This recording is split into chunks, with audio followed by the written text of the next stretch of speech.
भाजीचं काय सांगू, परतायची खायची.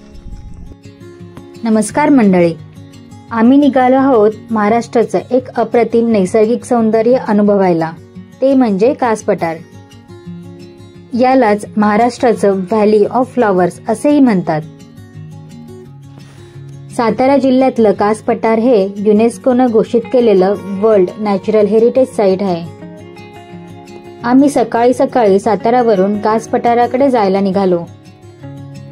सातारा शहरापासून कास पठार साधारण 25 किलोमीटर अंतरावर आहे आणि इथे येण्याचा रस्ता खूप सुंदर आहे. रस्त्यातील वळणं, डोंगर रांगा आणि धुक्याने भरलेलं दृश्य हे सगळं अनुभवायलाच हवं. सकाळी लवकर निघालात तर धुक्यातलं कास पठार अगदी बघण्यासारखे असते. तसेच सकाळी गेल्यावर सूर्योदय सुद्धा बघण्यासारखा असतो आणि फिरताना थकवा सुद्धा जाणवत नाही. प्रत्येक वर्षी पावसाळा संपल्यावर म्हणजे ऑगस्ट ते ऑक्टोबर दरम्यान इथलं पठार रंगीबेरंगी फुलांनी भरतं. पर्यटकांची गर्दी नियंत्रित करण्यासाठी आणि फुलांचे संवर्धन करण्यासाठी प्रशासनाने काही नियम लागू केले आहेत. एका दिवसात मर्यादित लोकांनाच प्रवेश दिला जातो. त्यासाठी ऑनलाईन तिकिटांची सोय करण्यात आली आहे. तिकीट बुकिंगसाठी अधिकृत वेबसाईटवर जाऊन तिकीट बुक करता येते. लिंक कॅप्शन मध्ये दिली आहे.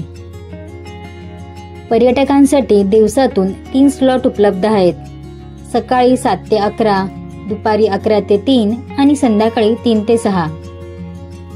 ऑनलाईन बुकिंग करणं आवश्यक आहे, कारण एका वेळी मर्यादित पर्यटकांनाच प्रवेश मिळतो.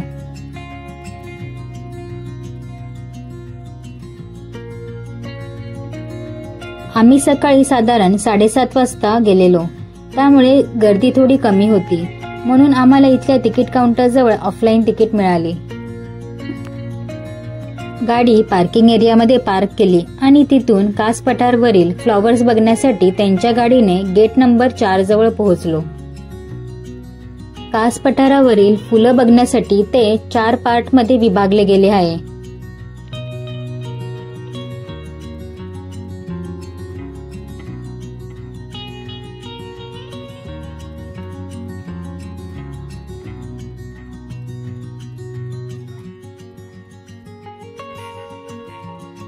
फुलं बघण्यासाठी दोन्ही साईडने कंपाऊंड करून पायवाट केली आहे, जेणेकरून निसर्गाचे नुकसान होणार नाही. थोडा पुढे चालत आम्ही कुमुदिनी तलावाजवळ आलो. या तलावात कुमुदिनी नावाची फुले आहेत.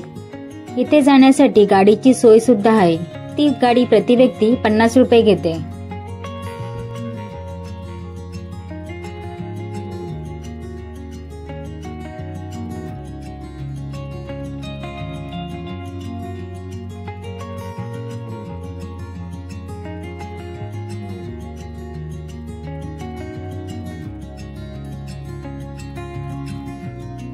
ते पाहून झाल्यावर आम्ही गेट नंबर 3 जवळ जायला निघालो.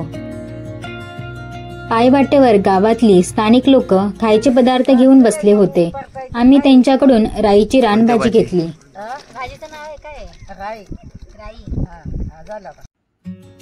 गेट नंबर 3 मधून आतमध्ये गेल्यावर आम्हाला विविध प्रकारची फुले बघायला मिळाली.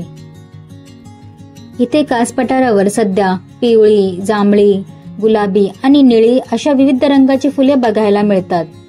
यामध्ये कारवी, सोनकी, टोपली कारवी, पांढरी बकुळी अशा अनेक दुर्मिळ प्रजातींचा समावेश आहे. या पठारावर एकूण 850 पेक्षा जास्त वनस्पतींच्या प्रजाती आढळतात. त्यापैकी काही फक्त ह्याच ठिकाणी पाहायला मिळतात. त्यामुळे हे पठार पर्यावरण प्रेमी आणि अभ्यासकांसाठी एक खास ठिकाण आहे.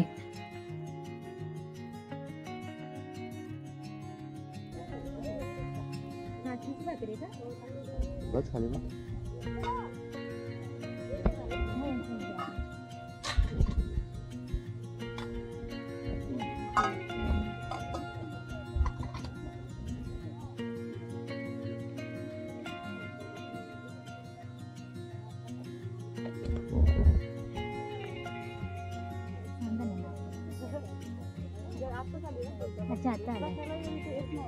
अच्छा अच्छा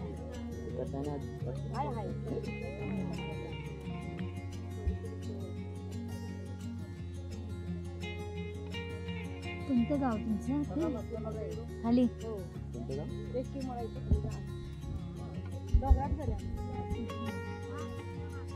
रोज येतात की फक्त शनिवार आहे? रोज एवढी गर्दी असणार तर शनिवार आहे?